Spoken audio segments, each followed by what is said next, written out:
আমি পাটায় ফার্স্টে সরিষা নিয়ে নেব 4টা শুকনো মরিচ, 2টা কাঁচা মরিচ, পেঁয়াজ নিয়ে নেব, রসুন নিয়ে নেব,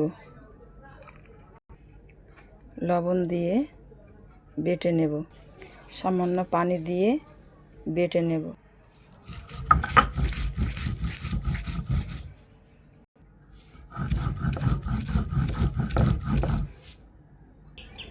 বেটে উঠিয়ে নিয়েছি।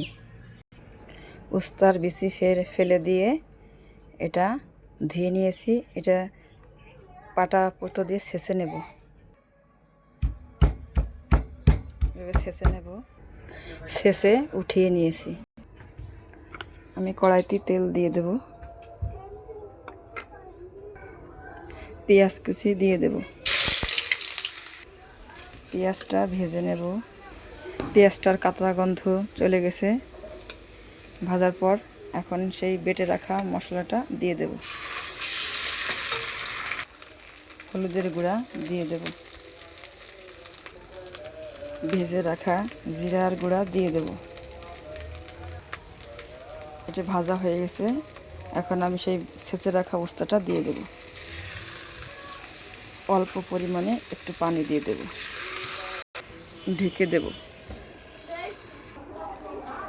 চুলার জাল হালকা আঁচে করে এভাবে শুকিয়ে ভেজে নিয়েছি।